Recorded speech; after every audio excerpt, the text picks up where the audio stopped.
बिस्मिल्लाहिर्रहमानिर्रहीम। अस्सलाम वालेकुम नाज़रीन, आप देख रहे हैं दिला स्टार। मैं हूं यासिर रशीद और मेरे साथ मौजूद हैं सीनियर सहाफ़ी राना मोहम्मद अजीम साहब। नाज़रीन, इस वक्त जो सिचुएशन है पाकिस्तानी मईशत की और पाकिस्तानी सियासत की, वो इस नहज पे है कि पाकिस्तानी मईशत को संभाला देने के लिए तगोदो की जा रही है। एक तरफ जो मौजूदा हुकूमत है वो ये कहती है कि पाकिस्तान तहरीक इंसाफ ने मईशत की बारूदी सुरंगें बिछाई थी, जिसकी वजह से हमें मुआशी बदहाली का सामना करना पड़ रहा है। दूसरी जानिब वज़ीर ख़जाना मिफ्ताह इस्माइल ने IMF के साथ नई डील की है, नई शराइत के ऊपर डील की गई है।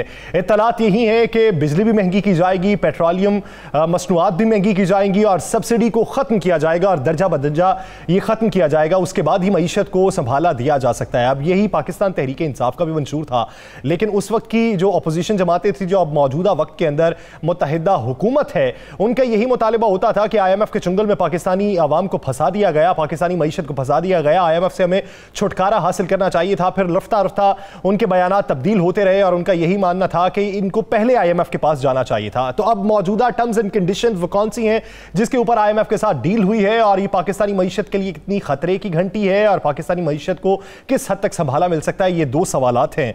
तो इत्तेहादी हुकूमत को दरपेश चैलेंजेस पे बात करेंगे। राना साहब की तरफ बढ़ते हैं। राना साहब, आप क्या समझते हैं? पीके मंशूर पे बाद में जाऊंगा, उनकी हिकमत अमली क्या है उस पर बाद में डिटेल में डिस्कस करेंगे। मौजूदा सिनेरियो के अंदर आप क्या समझते हैं कि मईशत को किस तरीके से मौजूदा हुकूमत संभाला दे सकती है, और वो बातें जो ये अपोजिशन में रहते हुए PTI के खिलाफ करते रहे, उसका ये किस तरीके से उसको रद्द करेंगे और बेहतरीन पॉलिसी दे पाएंगे? बिस्मिल्लाहिर्रहमानिर्रहीम। अस्सलातु वस्सलामु अलैका या सय्यद या रसूलल्लाह, अस्सलातु वस्सलामु अलैका या सय्यदी या हबीबल्लाह। देखें यासर, एक बात तो बड़ी क्लियर है कि मौशत को संभालने के लिए, मौशत को बेहतर करने के लिए सख्त इक़दाम करने पड़ेंगे। पहले चाहे वो तहरीक इंसाफ की हुकूमत थी, चाहे मौजूदा मुस्लिम लीग नून की, या मुत्तहिदा हक अपोजिशन जो साबका थी, या मुत्तहिदा जमातों की हुकूमत है। लेकिन इससे एक बात ज़हन में रखिएगा कि इससे अवामी रद्द अमल बड़ा खौफनाक आएगा। वो अवामी रद्द अमल, आप अगर हम थोड़ा सा पीछे चले जाएं तो तहरीक इंसाफ की हुकूमत खत्म होने से 2 माह पहले तहरीक इंसाफ के हवाले से ये मूवमेंट चल रही थी कि जनाब KPK में वो इलेक्शन हार के, इसलिए कि महंगाई बहुत ज्यादा है। KPK के अंदर इलेक्शन बुरी तरीके से हारे, अपने उन शहरों से इलेक्शन हारे जहां से वो सोच नहीं सकते थे। फिर उसके बाद लोग ये यहाँ तक कहना शुरू हो गए थे कि आइंदा PTI का टिकट कोई लेने के लिए तैयार नहीं होगा, आइंदा PTI को उम्मीदवार नहीं मिलेंगे। और बहुत से लोगों ने PTI को छोड़ना भी शुरू कर दिया था कि अवामी रद्द-ए-अमल बड़ा सख्त है। इनके इत्तेहादी कहना शुरू हो गए थे, MKM कहना शुरू हो गई थी कि हम किसी सूरत में महंगाई बर्दाश्त नहीं करेंगे, दीगर इनके इत्तेहादी कह रहे थे। तो ये एक, अगर हकीकत में देखें तो महंगाई करना पड़ेगी, लेकिन अगर अवामी रद्द-ए-अमल देखें, अवामी हमायत देखें, तो मौजूदा मुत्तहिदा हुकूमत जो है, मुत्तहिदा जमातों की हुकूमत जो है, इसके लिए सबसे बड़ा चैलेंज यही है कि ये जिस बुनियाद पर तहरीक इंसाफ के खिलाफ तहरीक चला रहे थे कि मुल्की माशरत का बेड़ा गर्क हो गया, महंगाई इंतहाई दर्जे बढ़ गई, आम आदमी जो है वो उसका गुजारा नहीं हो रहा, बिजली की लोड शेडिंग हो रही है, बिजली कितनी महंगी हो गई, पेट्रोल इतना महंगा हो गया, तो रुपए की कीमत बिल्कुल गिर गई पाकिस्तानी करेंसी की। तो अब ये सारा कुछ इनको सामना करना पड़ रहा है। अब इनकी ये महंगाई जो करेंगे, ये तहरीक इंसाफ के दौर से कई गुना ज्यादा महंगाई होगी। बिजली की कीमत भी ज्यादा होगी, पेट्रोल की कीमत ज्यादा होगी, डॉलर ऊपर जाता नजर आ रहा है, और दीगर ऐसी चीजें होंगी जिससे आम आदमी जो है, आम आदमी वो परेशान होगा। तो फिर उसके बाद आप ये कहें कि ये मौजूदा हुकूमत जो है ये सरवाइव कर सके अवामी सतह पर, तो ऐसा नजर नहीं आएगा। राना साहब, ये बताएं, आप ये देखिए, पाकिस्तान तहरीक इंसाफ की हुकूमत में जब पेट्रोलियम बहरान आया था, अपोजिशन ने बड़ी तनकीद की थी, हमने भी बहुत बातें की पाकिस्तान तहरीक इंसाफ को, लेकिन मौजूदा सूरत हाल के अंदर जब डीजल का बहरान पैदा हो रहा है, डीजल की कमी वाक़ई हो रही है, वो इस सूरत में कि उसकी कीमतों में इजाफा होने जा रहा है, तो इस हुकूमत को टैकल किस तरीके से करना चाहिए? और ये जब अपोजिशन में थे तब बातें क्या थी, और अब मौजूदा सूरत हाल में इनके इकदाम क्या लगते हैं? देखिए, मौजूदा सूरत हाल में आप जरा ये गौर करें ना, इकदाम तो इनको करने पड़ेंगे, ये इकदाम अभी कर नहीं सके। अभी आपको पाकिस्तान के अंदर वाज़े तौर पर डीजल की कमी का सामना करना पड़ रहा है, और ये वो मौसम है, वक्त है जहां पर हर सूरत में किसानों को डीजल चाहिए, वहां पे ट्रैक्टर चलाने के लिए, वहां पे मोटरें चलाने के लिए, और डीजल नहीं मिल रहा। डीजल ना मिलने से काश्तकारों को बड़ा नुकसान होगा, डीजल ना मिलने से ट्रांसपोर्ट का बड़ा गन्नम की कटाई और कपास की बुवाई दोनों सूरतों में मुश्किलात का सामना, दोनों सूरतों में मुश्किलात का सामना है। तो अभी तो इन्हें आए हुए, देखिए अभी तो हनीमून शुरू हुआ है इनका, था हनीमून पीरियड खत्म नहीं हुआ हुकूमत का, और हुकूमत के लिए मसाइल खड़े हो गए हैं। पर इन मसाइल में हुकूमत अगर कुछ करना चाहे भी तो नहीं कर सकेगी। असल में आपको ये बड़ी बात कह रहा हूँ, अगर हुकूमत कुछ करना चाहेगी भी तो नहीं कर सकेगी। लेकिन वज़ीर आला सिंध तो कहते हैं कि 1.5 साल के अंदर हमने 5 साल जितने काम करने, इस तरह तो ये फैसला करना होगा क्या ये 1.5 साल है। शहबाज शरीफ साहब भी तो यही कहते हैं। शहबाज शरीफ साहब ने जब खुजदार के सलाक मोटरवे का संग बुनियाद रखा तो उस वक्त उन्होंने बात की, उन्होंने कहा कि 1.5 साल का अरसा हमारे पास है आईनी तौर पे, तो 1.5 साल में ही हमने इसे मुकम्मल करना है। इसका मतलब कि वो इशारे दे चुके हैं कि हम 1.5 साल की मुद्दत पूरी करेंगे। या सर 1.5 साल नहीं है। अच्छा। मैं एक तो आपको क्लियर कर दूं, 1.5 साल नहीं है, नंबर 1। नंबर 2, और ध्यान में रखिएगा ये किसी एक जमात की हुकूमत नहीं है। आगे जाके मैं आपको एक बड़ी बड़ी ब्रेकिंग न्यूज दूंगा, ये एक जमात की हुकूमत नहीं है। अब इस मरहले पे अभी आप अब देखेंगे आने वाले चंद दिनों में वजारतें तब्दील हो रहेंगी, आने वाले चंद दिनों में फड्डे शुरू होंगे, आने वाले चंद दिनों में ऐसे इख्तलाफात सामने आएंगे कि कोई 2 शख्स नाराज हो गए तो हुकूमत खत्म हो गई, कोई 2 शख्स नाराज हो गए तो हुकूमत खत्म होगी। हुकूमत के पास ना एतमाद के वोट की पोजीशन रहेगी ना कोई और चीज रहेगी। तो ऐसे वक्त में आपको हर उस बंदे की बात मानना पड़ेगी जो आपकी मौशत के हक में हो या ना हो, जो आपको खराब करना चाहे या सही करना चाहे, आपको सबकी बात मानना है। और जब आप सबकी बात मानना शुरू हो जाते हैं तो फिर आप हुकूमत नहीं कर सकते, आप सख्त फैसले नहीं ले सकते, आप कोई ऐसे इक़दाम नहीं कर सकते जिससे आपको नजर आए कल हमने जीतना है। दूसरी तीसरी बात है यासर, बड़ी क्लियर सी है, मैं ये आपको बड़ी खबर दे रहा हूँ, बिलावल भुट्टो जरदारी और मियां नवाज शरीफ की जो मुलाकात हुई है, उस मुलाकात में इख्तलाफात खत्म नहीं हुए, इख्तलाफात बढ़े हैं। और मियां नवाज शरीफ ने ये पैगाम दिया है अपनी पार्टी को कि ये हमारे हिस्से का भी केक खाने आए हैं, ये लफ्ज अदा किया है कि ये हमारे हिस्से का भी केक खाने आ गए हैं। यानी मुझे बताएं, आइंदा आने वाले इलेक्शन में पीपल्स पार्टी वर्सेस नून लीग मुकाबला होना है। ये दोनों जमातें समझती हैं कि हम एक दूसरे का इलेक्शन लड़ेंगे, तो फिर 5-1.5 साल के अरसे में पीपल्स पार्टी क्या को क्रेडिट मुस्लिम लीग नून को लेने देगी? आपका मतलब ये हुआ कि सिंध के अंदर और पंजाब के अंदर सीट एडजस्टमेंट या अपना जो रुकन है उसको अलहदा से सीट एडजस्टमेंट के तौर पे बात नहीं हुई? बिल्कुल बात हुई, लेकिन किसी जगह कोई मामला तय नहीं हुआ। ये वो आपको बिल्कुल बिल्कुल गलत खबरें चल रही हैं कि फलां होगा फलां, बिल्कुल कोई मामला किसी जगह तय नहीं हुआ। ना मुस्लिम लीग नून अपनी को निशस्त देने के लिए तैयार है, ना पाकिस्तान पीपल्स पार्टी देने के लिए तैयार है। दोनों समझते हैं कि हम एक दूसरे के साथ, हमारे साथ ये खेल रहे हैं। नून लीग समझती है पीपल्स पार्टी खेल रही है, पीपल्स पार्टी समझती है नून लीग खेल रही है। देखें पीपल्स पार्टी किसी सूरत, देखें पीपल्स पार्टी का अगला वजीर आजम है, उम्मीदवार है उनका बिलावल भुट्टो जरदारी। अब बिलावल भुट्टो जरदारी अगर वजीर आजम का उम्मीदवार है तो क्या वो मुस्लिम लीग नून को मौजूदा सूरत हाल में कोई क्रेडिट लेने देंगे? नहीं, वो मुस्लिम लीग नून को इतना जलील करने की कोशिश करेंगे साथ रह के कि सारी गंदगी इन पर पड़े और सारी अच्छाई जो है वो पीपल्स पार्टी ले जाए। तो राना साहब, आप क्या समझते हैं कि मौजूदा हुकूमत मजबूर हो जाएगी वक्त से पहले इंतखाबात करवाने के लिए? मैं आपको एक खबर दे दूं, सितंबर अक्टूबर में इंतखाबात हो रही है। सितंबर अक्टूबर? मैं आपको ये खबर दे रहा हूं। तो उससे पहले आप इस्लाहात होती भी देख रहे हैं? सारा कुछ हो जाएगा। इंतखाबी इस्लाहात वो नहीं होंगी जो हुकूमत चाहती है, बहुत सी चीजें जो है वो चाहने के बावजूद भी नहीं होंगी। और उसके दरमियान में रुकावट आप क्या समझते हैं? अपोजिशन तो है नहीं फाल, तो फिर रुकावट क्या होगी? देखिए रुकावट क्या आप कह रहे हैं? रुकावट क्या होगी? अपोजिशन तो उनके पास है नहीं, अपोजिशन का तो सामना है नहीं, वो जितने लोग हैं वो अपना बिल पास करवा सकते हैं, अक्सरियत उनके पास है। रुकावट फिर क्या समझते हैं बुनियादी? आप क्या समझते हैं कि वो जो बिल पास करा लेंगे ओवरसीज पाकिस्तानियों के हवाले से, उसके बाद उन्हें मुज़ाहमत का सामना नहीं करना पड़ेगा? वो तो जाहिर बात है, अवामी तौर पे तो करना पड़ेगा ना। तो अवामी मुज़ाहमत जो है ना, ये बहुत खौफनाक होगी। अच्छा, ये अवामी मुज़ाहमत ही इलेक्शन जल्दी करवा रही है, ये अवामी मुज़ाहमत भी बड़ा कुछ करा रही है। आप शेख रशीद साहब के मौक़िफ़ की तायीद कर रहे हैं? जी मैं बिल्कुल तायीद कर रहा हूँ। मैं कुछ ऐसी चीजें जो हम टीवी पे नहीं कह सकते, आप ज़हन में रखिएगा। आज का जो फैसला है फॉरेन फंडिंग केस में, जो एक स्टेज मिला है तहरीक इंसाफ को, जो उनको थोड़ा सा रिलीफ मिला है, आप उसके बाद आपको अंदाजा नहीं लगता जो लोग ये दावे कर रहे थे कि 15 दिन में तहरीक इंसाफ खत्म हो रही है, उसके बाद उसके खिलाफ ये फैसला आ रहा है, इमरान खान गिरफ्तार हो रहा है, ये इमरान खान नहल हो रहा है, भाई ये ऐसे सारे मामला सारी चीजें चल रही थी। अब हालात बड़े चेंज हो चुके हैं, किसी को कुछ मिल गया है, किसी को जिसको कुछ नहीं मिला, जिससे छीना गया है, उसकी वापसी के लिए भी बहुत से काम हो रहे हैं। तो मैं आपको बस सिंपल सा एक बता दूं कि आने वाले दिन जो हैं यह अपोजिशन और हुकूमत दोनों के लिए मुश्किल दिन है। मुश्किल दिन इसलिए है कि अब इन हालात को समेटने के लिए इलेक्शन जरूरी है। आप देखें, आपको पता है एक मीटिंग में ये बात तय हुई, अपोजिशन जो मौजूदा हुकूमत है उनके कुछ जिम्मेदारान से कहा गया कि आप तो कहते थे पहले इलेक्शन 4 इलेक्शन थे, सिलेक्टेड हुकूमत थी, तो अगर ये सिलेक्टेड हुकूमत थी तो आप खुद इलेक्शन में जाना चाहते थे, अब इलेक्शन में क्यों नहीं जा रहे? सही।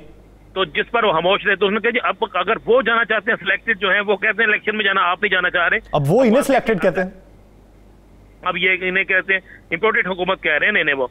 अब मामला बड़ा सीधा सा है यासर, एक इस मौजूदा हालात या मौजूदा सियासी ये जो इख्तलाफात शिद्दत इख्तियार कर गए हैं, जो सियासी एक ऐसा घनौना बनता जा रहा है, तमाशा बनता जा रहा है जिसमें बहुत नुकसान हो सकता है। इस तमाशे को खत्म करने के लिए नए इंतखाबात की तरफ जाना जरूरी होगा। और मैं आपको यह भी बता दूं, शहबाज शरीफ 1.5 साल चाहते हैं, पीपल्स पार्टी 1.5 साल चाहती है, मियां नवाज शरीफ 4 इलेक्शन चाहते हैं, मौलाना फजलुर रहमान 4 इलेक्शन चाहते हैं, ANP 4 इलेक्शन चाहती है, और दीगर इनके जो जमातें हैं वो 4 इलेक्शन चाहती हैं। यहाँ तक महमूद अशरफ भी 4 इलेक्शन चाहते हैं। इसलिए अब ये मुमकिन नहीं है कि सर दो जमातों के अंदर भी एक जमात का एक शहबाज शरीफ 1.5 साल, नवाज शरीफ 4 ही, चूंकि नवाज शरीफ 4 इलेक्शन चाहते हैं, वो समझते हैं कि 4 इलेक्शन में 2/3 अक्सरियत से हम शायद कामयाब हो जाएं, उसके बाद वो तरामीम कर सकें और अपनी मर्जी के लोगों को ला सकें। आप गौर करें, अगर इलेक्शन 1.5 साल बाद होने हो तो मियां शहबाज शरीफ जो इकदाम कर रहे हैं, फलां चीज सस्ती फौरी जाना, और उसके बाद जब मरियम नवाज शरीफ को कहा गया है कि आप हर हल्के में जाएं, आप अवामी कंपेन करें, अवामी कंपेन हुकूमत हो और आप अवामी कंपेन करें, ये उसी सूरत में होता है। तो अवामी कंपेन से पहले राना साहब उम्रे की तैयारियां हो रही हैं।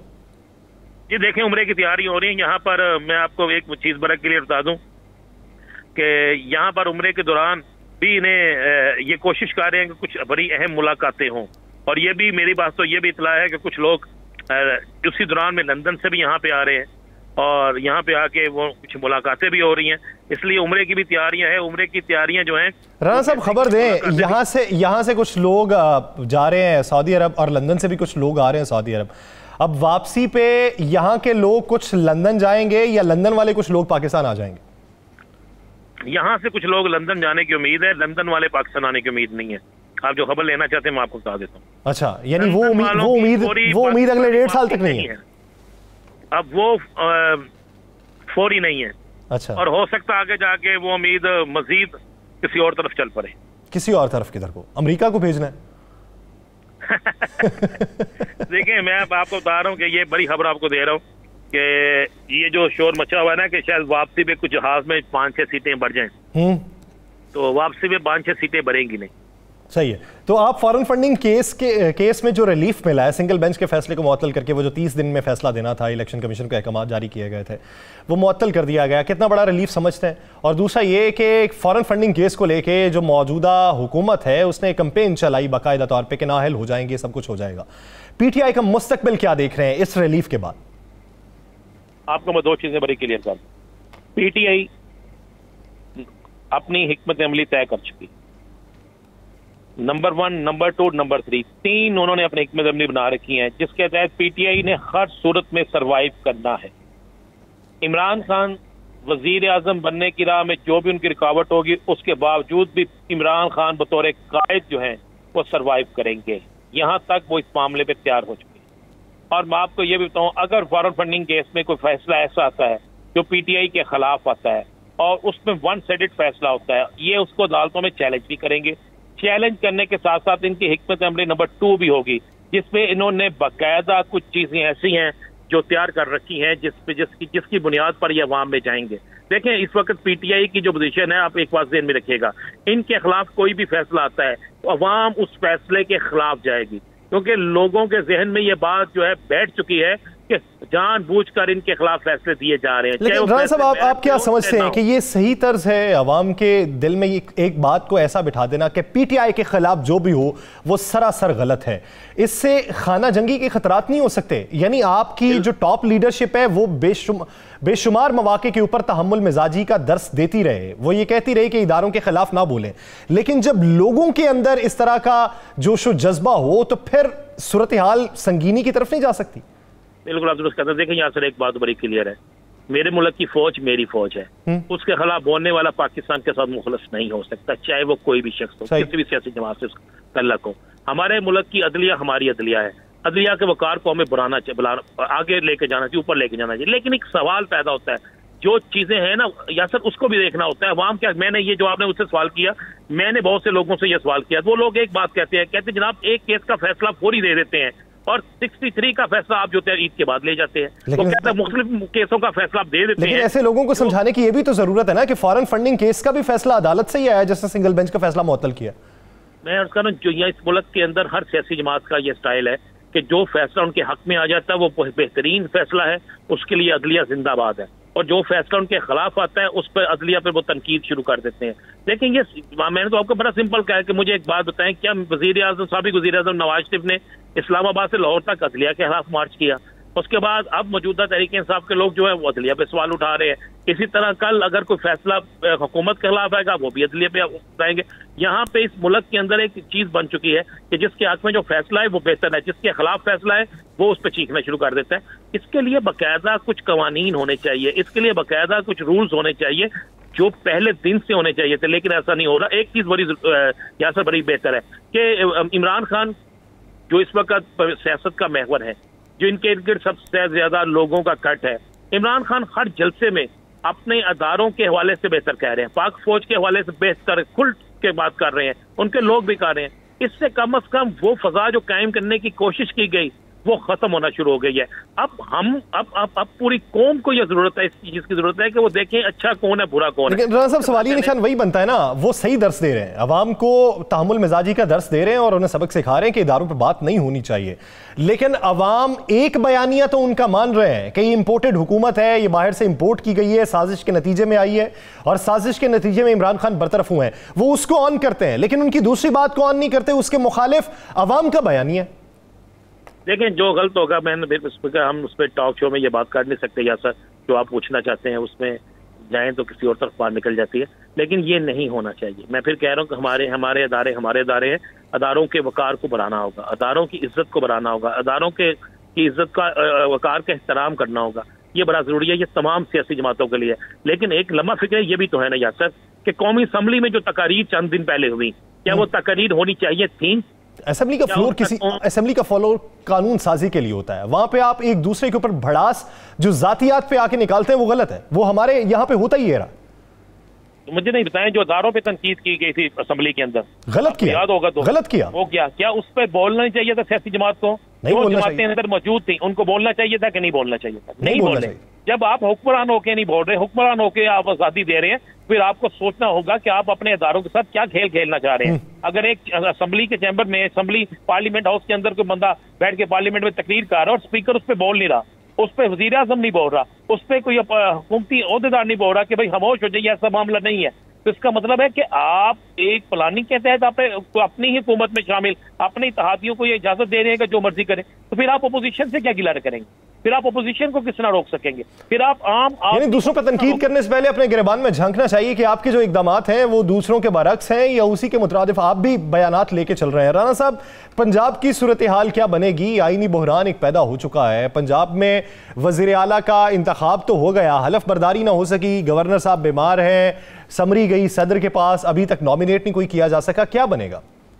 अगले 72 घंटों में हमजा शहबाज शरीफ वजीर आला पंजाब का हलफ उठा ले।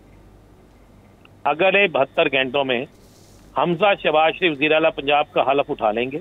मेरे पास जो इतलात है, क्योंकि अब कुछ चीजें फाइनल हो चुकी हैं और जो चीजें फाइनल हो चुकी हैं उनमें से चीजें कुछ ये भी मौजूद हैं कि चूंकि 3 से 4 माह में यानी सितंबर अक्टूबर में इलेक्शन हो जाएंगे, तो सितंबर अक्टूबर में इलेक्शन के हवाले से अब हुकूमत क्या सेटअप बनाती है, कौन कहाँ पे हुकूमत करता है, कौन किस तरह चलता है, इसके हवाले से अपोजिशन जमातों को इतना ज्यादा तकलीफ या इतना ज्यादा इतराज नहीं है। और दूसरा, हमजा शहबाज, मैं आपको फिर कह रहा हूँ, हमजा शहबाज शरीफ जो है वो अगले 72 घंटों में जो है वो अपना हलफ उठा लेंगे, क्योंकि उन्होंने बतौर वजीर आला पंजाब सऊदी अरब के टूर पे जाना है उम्रे की अदायगी के लिए, और वहाँ पे मिलने के लिए जो मुलाकातें हैं उसके लिए उन्होंने बतौर वजीर आला पंजाब जाना है। और मेरे पास इत्तला यही है कि आइंदा 72 घंटों में वो अपनी वजारत आला का हलफ उठा लेंगे। अच्छा राना साहब, आप ये कह रहे हैं कि नए इंतखाबात सितंबर अक्टूबर में मुतवक्के हैं, तो नए इंतखाबात आप कौमी असम्बली की नशिस्तों पर देख रहे हैं या कुली तौर पर देख रहे हैं?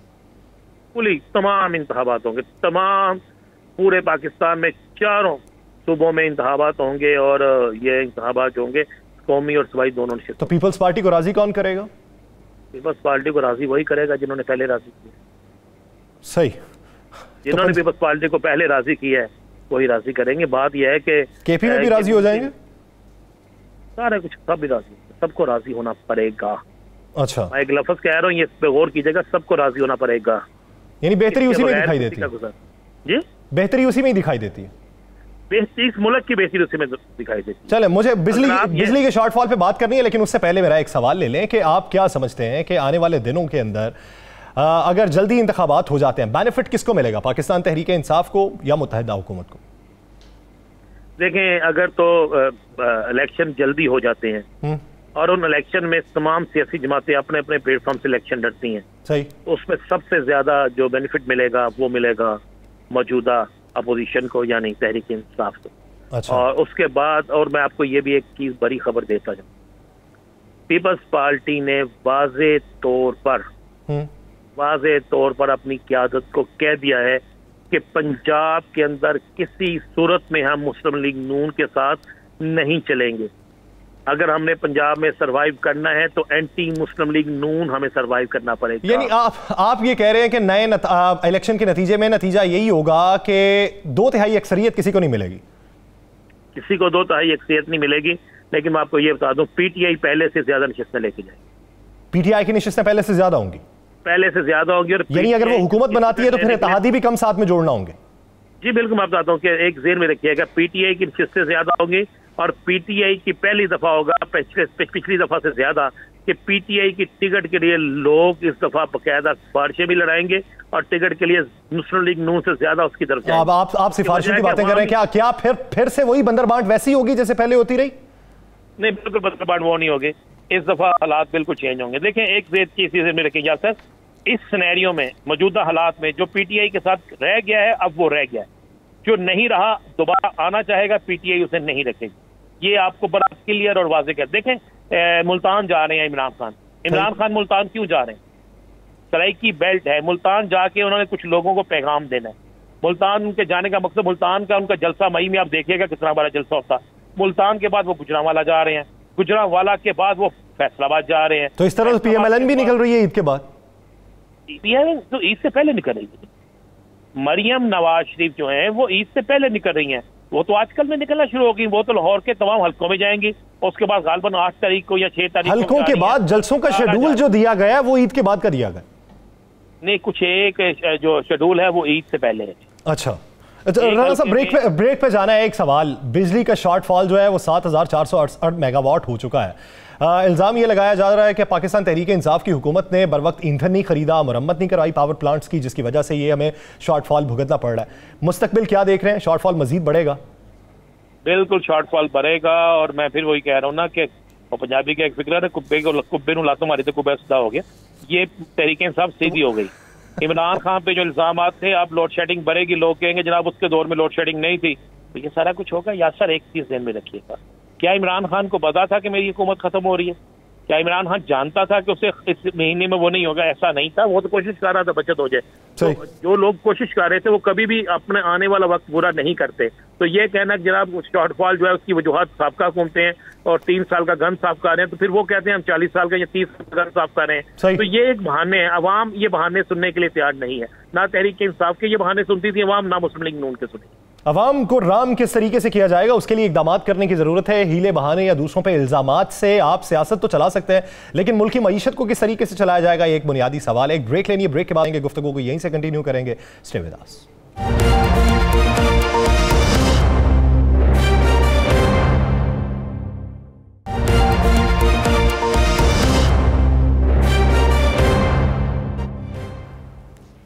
ब्रेक के बाद नाज़रीन एक बार फिर से खुशामदीद। नाज़रीन, हम पाकिस्तानी सियासी मंजरनामे में बात कर रहे थे ब्रेक से पहले, और जिस तरह हमने बात की पाकिस्तान मुस्लिम लीग नून मौजूदा हुकूमत जो इत्तेहादी हुकूमत है उसको चैलेंजेस क्या पेश आएंगे और उनके लिए मुश्किलात क्या होंगी, उस पर हम मुफस्सल गुफ्तगू कर चुके हैं। पाकिस्तान तहरीक इंसाफ की हिकमत अमली पर बात करेंगे। इसी बारे में बात करने के लिए पाकिस्तान तहरीक इंसाफ के रहनुमा कमल शोजब साहिबा ने हमें ज्वाइन किया है। कमल साहिबा, बहुत मशकूर हैं आपके वक्त के। कमल साहिबा, एक फैसला अदालतें रात को खुली थीं, उस पर एतराज़ात भी लगाए गए पाकिस्तान तहरीक इंसाफ की जानिब से, और एक फैसला आया इस्लामाबाद हाई कोर्ट की जानिब से जिससे कुछ रिलीफ के इम्कानात हैं पीटीआई के लिए कि 30 दिन के अंदर इलेक्शन कमीशन को जो सिंगल बेंच ने फैसला सुनाया था कि आपने फॉरेन फंडिंग केस का फैसला सुनाना है, वो मुअत्तल कर दिया गया। अब उस पर तनकीद तो की गई, इसको सराहा नहीं गया। ये बातें आपकी जो इस वक्त हुकूमती जमात है वो लेके अपनी कंपेन आगे बढ़ाना चाहती? जी बिस्मिल्लाहिर्रहमानिर्रहीम, thank you very much Yasir. सबसे पहले तो आज हमारा 26वां यौम तासीस है। ये जो इंसाफ की तहरीक चली हुई थी, ये अल्हम्दुलिल्लाह इसको आज 26 साल हो गए हैं। तो मैं अपने तमाम जो कारकुनान हैं, जो पीटीआई के मेंबरान हैं पूरी दुनिया में, मैं सबको मुबारकबाद पेश करती हूँ। जहां तक आपने अदालतें खुलने का और फिर रिलीफ की बात की, देखें अदालतें खुलने पे पीटीआई नहीं पूरा पाकिस्तान क्या पूरी दुनिया हैरतज़दा होगी कि 11:15 बजे रात को इतवार वाले दिन या हफ्ते वाले दिन जब दिन में जाए पिटीशन लेके तो कहते जी अदालत बंद होगी और 11:15 बजे रात को खुल गई। तो उस पर तो हैरत में पीटीआई नहीं पूरी दुनिया ही आई और फॉर्मूले पूछ रहे हैं कि वजह क्या हुई थी। आपने कहा एप्रिसिएशन, देखिए एप्रिसिएशन बिल्कुल देनी है, लेकिन जो फैसले मेरिट पर आते हैं उनको फैसले बोलते हैं खुद, जजेस को बोलने की जरूरत नहीं पड़ती, दुनिया उसको सराहती है और रहती बहुत अरसे तक वो केस लॉ बनते हैं, उसको लोग सराहते हैं, उसको यूज करते हैं। तो उस पर मेरे ख्याल में कि अगर कोई गलत काम हो रहा है या सही हो रहा है उस पर हर वक्त तालियां बजाना या रोना धोना तो नहीं बनता है। वो तो एक मेरिट के हिसाब से एक लाइन सेट हुई हुई है, उसके मुताबिक जो काम सही होना है वो होना चाहिए। और जहां तक आपने तनकीद की बात की इलेक्शन कमीशन ऑफ पाकिस्तान की बाइसनेस या उनकी जानिबदाराना हरकतें, वो आपको बहुत सारी चीजों में बहुत सारी मिसालों में नजर आ जाएंगी और उसके लिए पीटीआई को बहुत ज्यादा तरद्दुद करने की जरूरत नहीं, वो भी ओपन है। आप देख लें कि जहां यूसुफ रजा गिलानी का केस 1.5 साल कंक्लूड नहीं होता वहां फैसल वाडा का जो है वो 2 हफ्ते में हो जाता है। जहां पे 60 दिन में इसहाक डार जो है वो अपना ओथ ना हटाए तो वो नाअहल नहीं होता। और डस्का जो है वो रात को 3 बजे भी जो है वो इलेक्शन कमीशन जो है उसका नोटिस ले लेता है। तो इन चीजों को देखना चाहिए कि एक साइड पे झुकाव नजर नहीं आना चाहिए। ये आईनी इदारे हैं, ये कौमी इदारे हैं, इनका काम है कि न्यूट्रल इनको रहना है, इन्होंने न्यूट्रलिटी मेंटेन करनी है और सबको एक यार्ड स्टिक से देखना है। अगर खुल रहा है फंडिंग केस खोल रहे हैं पीटीआई का जरूर खोले। तो अभी ईद के बाद फिर प्लानिंग क्या है आपकी? आप तो इस्लामाबाद में धरने के हवाले से कॉल शायद दे रहे हैं, ये जलसा होगा। देखिए जी, ईद तो हमारा एक कौमी वो हमारा मजहबी फरीज़ा है, हमें बड़ी खुशी है रोज़ों के बाद ईद आती है, लेकिन गुलामी में कौन सी खुशियां होती हैं? जिस कौम को जिस मुल्क के सौदे कर दिए जाएं और वहां पे इम्पोर्टेड हुकूमतें मुसल्लत कर दी जाए, वहां हम क्या जश्न मनाते हैं और क्या खुशियां? हमारा तो हर दिन स्ट्रगल है। और जिस तहरीक की मैं आज आपसे बात की उसी का ये आगे कंटिन्यूएशन है कि अगर हमारे मुल्क का, हमारी मुल्क की आज़ाद खारजा पॉलिसी की, हमारे मुल्क की इज्जत की, खुददारी की, हमारे लोगों की अगर बोलियां लग जाएंगी और $205 मिलियन में पूरे पाकिस्तान में रिजीम चेंज हो जाएगी, तो मुझे बताएं कौन सा मुल्क का बाशिंदा है जो इस वक्त खुश है? आपके सामने अवाम कितनी तकलीफ में है। कौन से लोग थे जो रोजों में निकलते थे, सारा दिन रोजे रखती हैं और शाम को निकलती हैं। आप ये बता दें कि अब आपने 27 तारीख को जो है हमारे 27 रमजान मुबारक को आपने शबे कदर के मौके पर दुआ का भी कहा है, शबे दुआ तहरीक का शबे दुआ का है। अब आप तहरीक को कब से शुरू दोबारा कर रही हैं? जलसे जुलूस जो है, क्या अब मुल्तान के जलसे के बाद भी मजीद जलसे होंगे? कहाँ तक तहरीक लेकर जाएंगे? देखिए राना साहब, पहले तो आपको मुबारकबाद। आप माशाल्लाह मदीना मुनव्वरा बैठे हैं। एक और भिखारी भी हमारे यहाँ से 87 लोगों को भर के एक बोइंग PIA का चार्टर करके फिर उन्हीं करतूतों पे आ रही हैं माशाल्लाह। सारे खानदान वाले, उनके बच्चे, बीवियां, आप जरा लिस्ट तो पढ़ें, वो भी पहुंच रही हैं। तो आवाम के पैसे का जो है बेतहाशा इस्तेमाल करके जाती खर्च पे जा रहे हैं सारे। लेकिन जो बात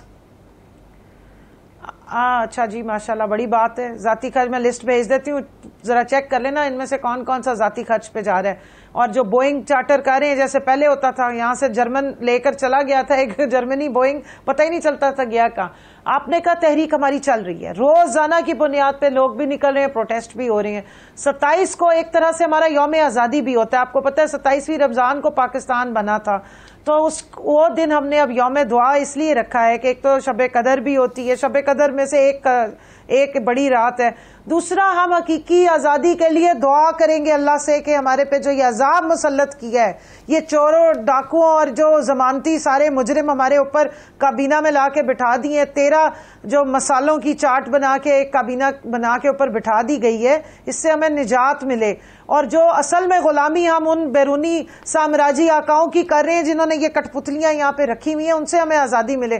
तो हमारी तो तहरीक जारी है, एक जलसा हो या 10 जलसे हो, लेकिन ये मैं आपको बता रही हूँ कि ये अब तहरीक जो है ये बहुत हतमी शक्ल और हतमी मराइल में दाखिल हो रही है। और हम उस वक्त तक सुकून से नहीं बैठेंगे जब तक ये मुसल्लत करदा कठपुतलियों को उठा के बाहर नहीं फेंकेंगे और फ्रेश इलेक्शन कॉल नहीं होंगे और आवाम से हम नया मैंडेट लेकर इलेक्शन करा के वापस नहीं आएंगे। अच्छा, आइंदा अगर इलेक्शन अनाउंस हो जाते हैं और ये कह दिया जाता है कि फलां महीने में इलेक्शन है, तो क्या आप उस इलेक्शन के रिजल्ट को मानेंगे? देखिए जी, फ्री एंड फेयर इलेक्शन होंगे तो क्यों नहीं मानेंगे। हमने तो 2013 में भी स्ट्रगल पूरी की थी, लेकिन हम लोग जाके असेंबली में बैठे भी थे और हमने सारे लीगल फोरम्स को यूज किया था। हमने आधी रात को शबो खून नहीं मारा था। हमने किसी बैरूनी आकाओं के जाके हाथ पांव नहीं जोड़े थे कि हम मुल्क मुल्क फिरे और उनको एश्योरेंसेस दी हो कि अगर आप कहेंगे तो हम सीपैक रोल बैक कर देंगे, अगर आप कहेंगे तो हम अपने मुल्क में हवाई अड्डे दे देंगे, आप बेशक ड्रोन अटैक करें, अगर आप कहेंगे तो हम इकोनॉमिक मेल्टडाउन पे भी तैयार हो जाएंगे, अगर आप कहेंगे तो हम IMF के कहने पे जिस पे ये तनकीद करते थे, मैं याद कराती चलूं, महंगाई महंगाई महंगाई, सब खत्म हो गई महंगाई। 800 रुपए आजकल किलो लीमू मिल रहा है, बाकी चीजें भी बाहर देखें होशरुबा महंगाई है, बिजली महंगी कर दी, तेल तो आप वो कहते हैं शायद खाकान 252 रुपए लीटर, जो कहते थे मेरे पास पड़ी हुई है, आपकी भी रिकॉर्डिंग होगी कि 75 रुपए लीटर होना चाहिए। मिफ्ता इस्माइल जो है उस वक्त हमें बड़े बड़े लेक्चर देता था, आज IMF में जाके कुरानी आयात का भी मजाक उड़ाता है और इमरान खान को तालिबान बताने की कोशिश करते हैं, खुद बताते हैं बड़े लिबरल हैं ताकि वो राजी हो जाए इनसे। आज उधर लेट गए हैं, पहले कहते थे IMF की हुकूमत है, अब क्या किया इन्होंने। ये सारी चीजें मामला चल रहे हैं। इस हकीकी आजादी को पाने के लिए हमने यौम दुआ रखा है और उसके लिए हम जितने जब तक स्ट्रगल है चलाएंगे और फ्रेश इलेक्शन अनाउंस होंगे। और अगर यही इलेक्शन कमिश्नर रहा फिर तो मुझे बिल्कुल उम्मीद नहीं है कि इलेक्शन फ्री एंड फेयर हो सकते हैं।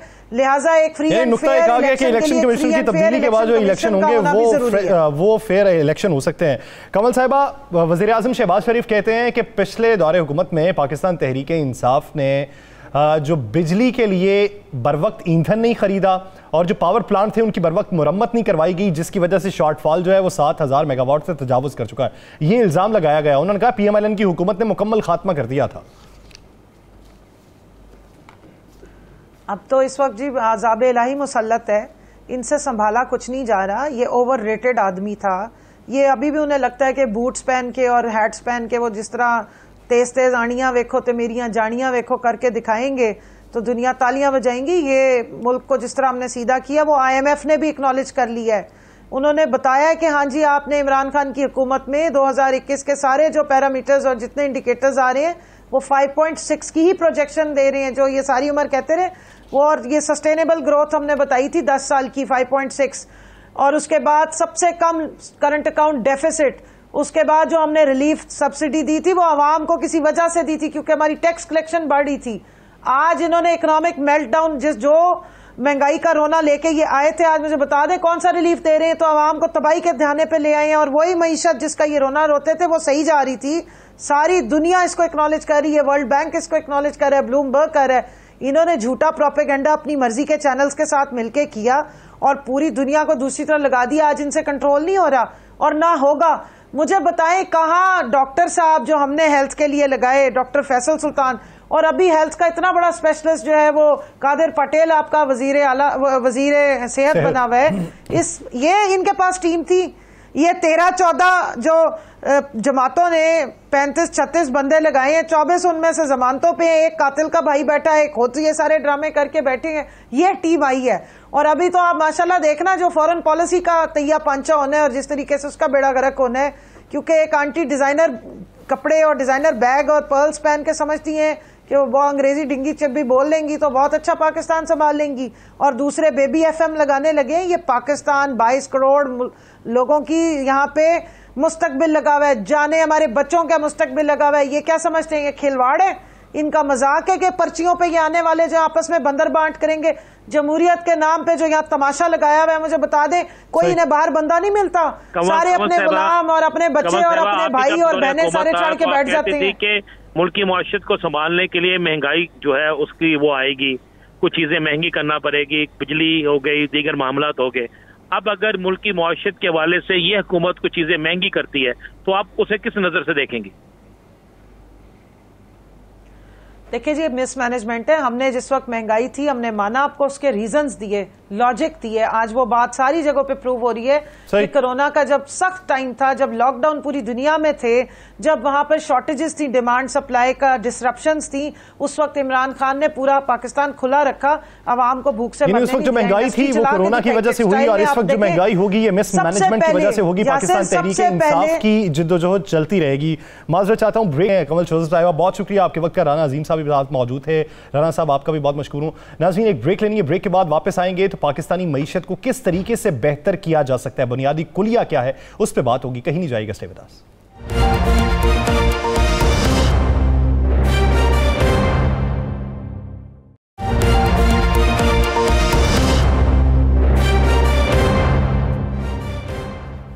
ब्रेक के बाद खुशामदीद नाज़रीन। इस वक्त जो बुनियादी मसाइल हैं पाकिस्तान के, वो पाकिस्तानी मईशत है। पाकिस्तानी मईशत को किस तरीके से संभालेंगे, IMF के साथ जो हमने डील की है और $2 अरब का इजाफी कर्ज भी मिलेगा, वो किन शराइत की बुनियाद पर मिलेगा।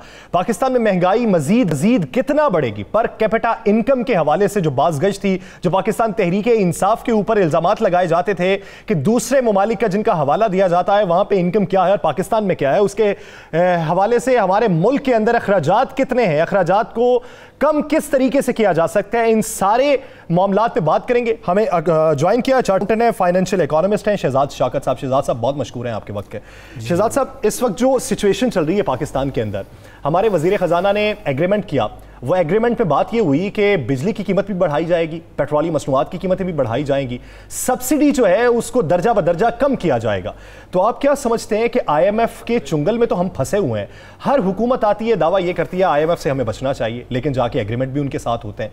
पाकिस्तानी मईशत बचेगी किस तरीके से, और मौजूदा सूरत हाल में ये जो एग्रीमेंट है इसके असरात क्या देख रहे हैं? जी बड़ी मेहरबानी। बिस्मिल्लाहिर्रहमानिर्रहीम रब्बि इश्रह ली सदरी व यस्सिर ली अमरी वहलुल उक़दतम मिन लिसानी यफ़क़हू क़ौली। यासिर रशीद साहब, बड़ी मेहरबानी, आपने मुझे कॉल किया। देखें, आपका क्वेश्चन इतना कम्प्रीहेंसिव है कि इसका जवाब चंद मिनट में देना बहुत मुश्किल है।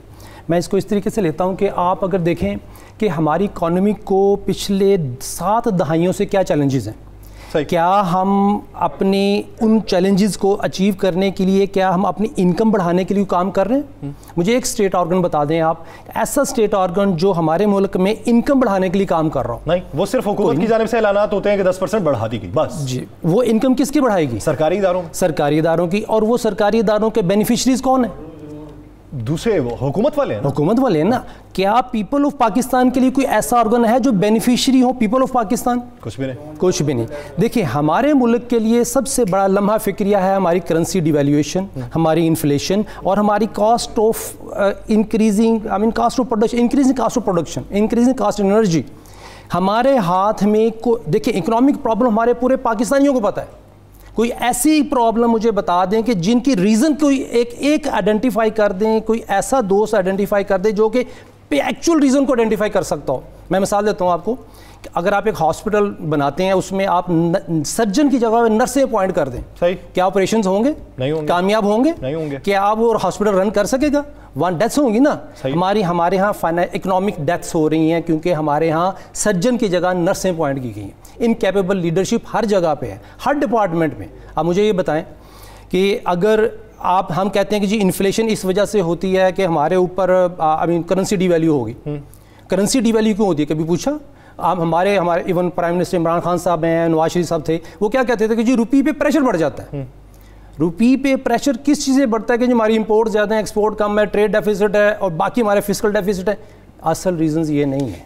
आपने एक्सपर्ट्स की बात की, हमारे यहाँ जितने भी लोग आए उनकी बढ़ चढ़ के तारीफ की गई, जिस तरह असद उमर साहब की तारीफ की गई, हफीज़ शेख साहब की तारीफ की गई, शौकत तरीन साहब की गई, अभी मिफ्ता इस्माइल साहब के बारे में कहा जा रहा है कि ये बेहतरीन पॉलिसी लेके आएंगे।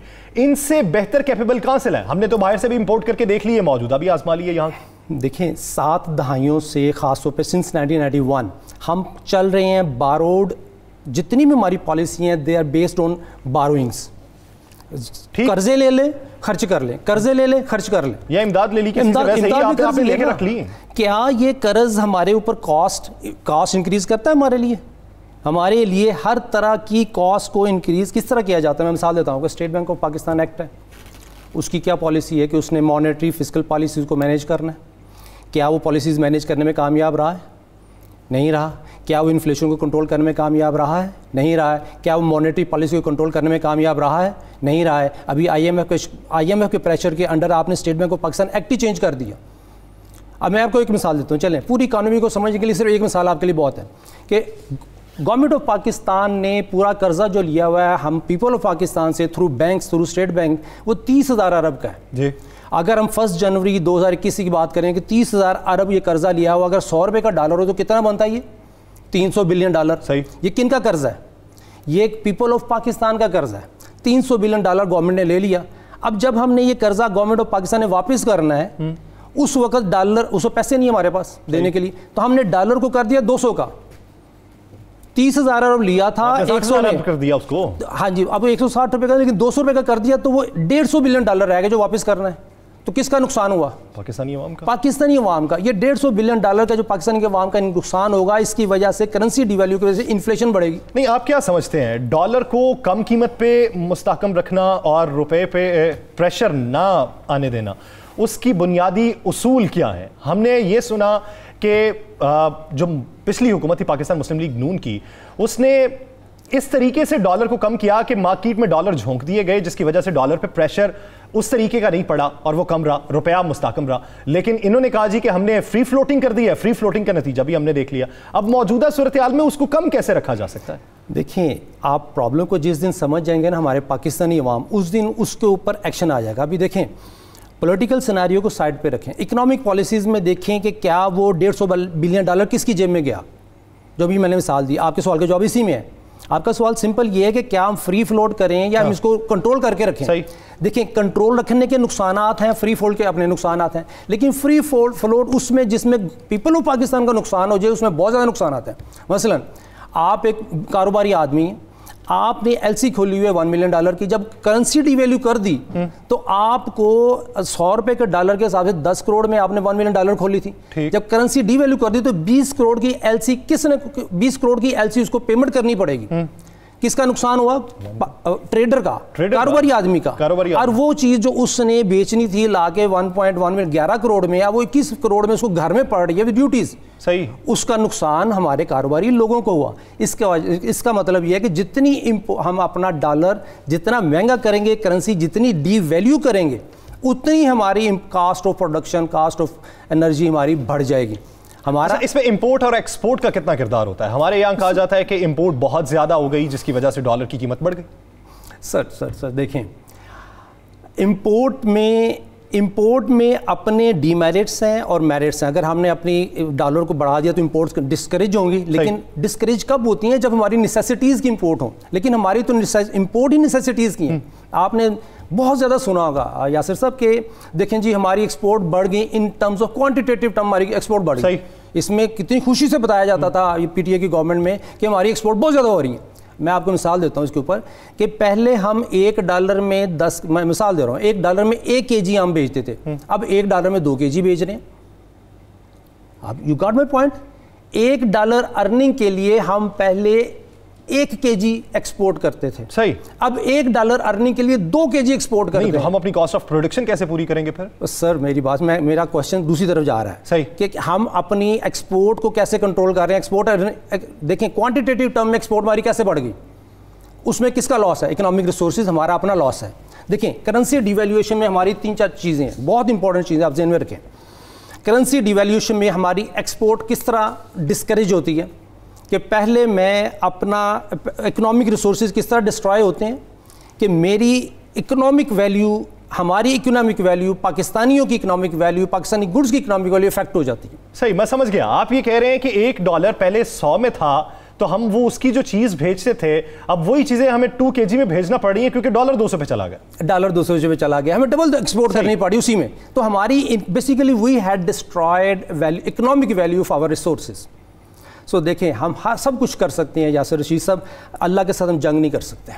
ऐसे हम सब कुछ, हम पॉलिटिकल वार जीत सकते हैं, हम IMF से जीत सकते हैं, हम पूरी दुनिया के साथ लड़ सकते हैं और जीत भी सकते हैं इंशाल्लाह, लेकिन हम अपने रब के साथ नहीं लड़ सकते। देखें, जिस मुल्क में एक चाय का कप, मैंने चीफ जस्टिस फेडरल शरिया कोर्ट में कहा था, सर हमारे मुल्क में प्राइम मिनिस्टर के ऑफिस में जो चाय का कप पिया जा रहा है वो भी बारोड मनी से, इंटरेस्ट बेस्ड मनी से है।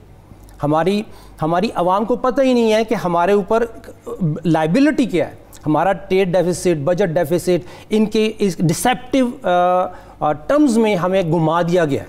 अगर मैं आपको मिसाल देता हूँ कि 2020 और 21 में हमारे ऊपर जो ट्रेड डेफिसिट कहा जाता था कोई 3137 अरब है, समथिंग लाइक दैट, सिर्फ ट्रेड डेफिसिट।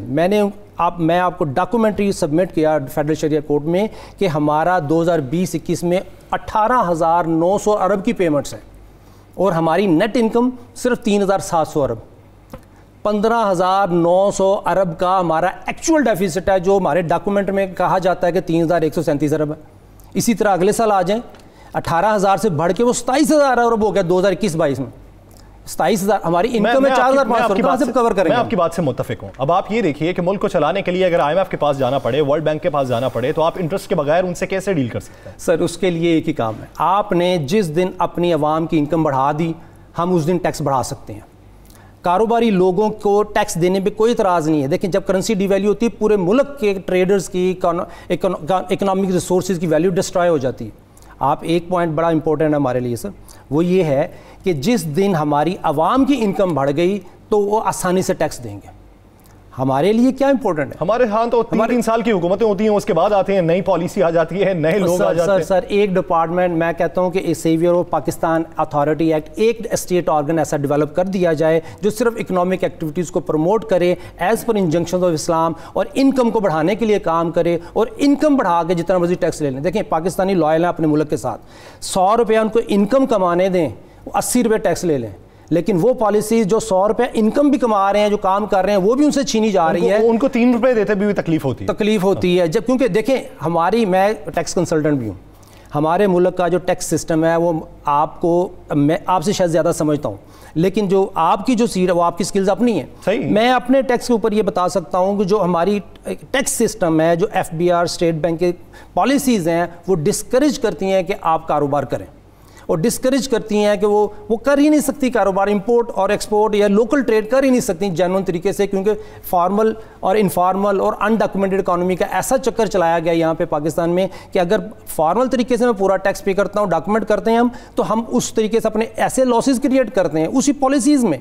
क्यों? कि किसी और कंपनी को SRO मिला हुआ है, मसलन एक कंपनी को SRO मिला है, वो उस पर टैक्स बेनिफिट अवेल कर रही है, उसी प्रोडक्ट के ऊपर कोई और कंपनी काम कर रही है, उसको टैक्स देना पड़ रहा है। शहजाद साहब, आप किसी मुल्क का मॉडल बयान करें जहां पे आपकी इन नजरियात के मुताबिक वहां पे राइज हो ये पूरे का पूरा सिस्टम और बेहतरीन तरीके से चला। सर, जिस दिन हम अपने सूद से जान छुड़ाने की पॉलिसीज डेवलप कर लेंगे ना, उस दिन हमारी तरक्की की शुरू हो जाएगी। दुनिया में कोई भी ऐसा मुल्क नहीं है जहाँ पे कि आम आवाम खुश हो इकोनॉमिक पॉलिसी, चाहे USA ले लें, कनाडा ले लें, हाँ वहाँ पे इन्फ्लेशन नहीं है, वहाँ पे कनाडा में इन्फ्लेशन उस एक्सटेंट तक नहीं है। पिछले 4 साल हमारे यहाँ बहुत ज्यादा महंगाई अभी हुई है ना, रिसेंट हुई, कोरोना के बाद हुई है, उससे पहले देखें वो चीज़ नहीं, लेकिन हमारे यहाँ तो 7 दहाइयों से ऐसे ही हमारे यहाँ तो इन्फ्लेशन हो रही है, सियासी नारी महंगाई पे। सर, हमारा तो time value money state bank ने क्रिएट इसलिए किया हुआ है कि आप हमारे से पैसे रखें, नहीं तो अगले साल आपकी तो करेंसी डिवैल्यू हो चुकी होगी, ताकि हम कमाएं। सो हमारी पॉलिसीज ऐसी हैं कि वो कहती हैं कि जी आपकी इन्फ्लेशन होनी है, आप हमारे साथ फिक्स डिपॉजिट करके कुछ अर्न करें। हमारा जिस दिन सूद से जान छुड़ाने की नीयत हमारी गवर्नमेंट ने कर ली, उस दिन के बाद आप देखेंगे कि यहाँ पे सिचुएशन चेंज हो जाएगी। इनकम बढ़ाने पे काम करें, इनकम बढ़ेगी तो आवाम टैक्स देंगे तो हम सूदी कर्जों से निजात हासिल कर सकते। सूदी निज़ाम से हमें जान छुड़ाना होगी, आवाम की फलाह बहबूद के लिए काम करना है, तो उसके लिए आवाम की इनकम को बढ़ाना होगा। आवाम की इनकम बढ़ाएंगे तो वो भी खुशहाल होकर मुल्क को टैक्स देंगे, जिससे सारी सूरत हाल जो है वो बेहतरी की जानिब गामजन हो सकती है। नाज़रीन, इस प्रोग्राम से मुझे दीजिए इजाज़त, बहुत सा ख्याल रखिएगा, अल्लाह ने के बाद।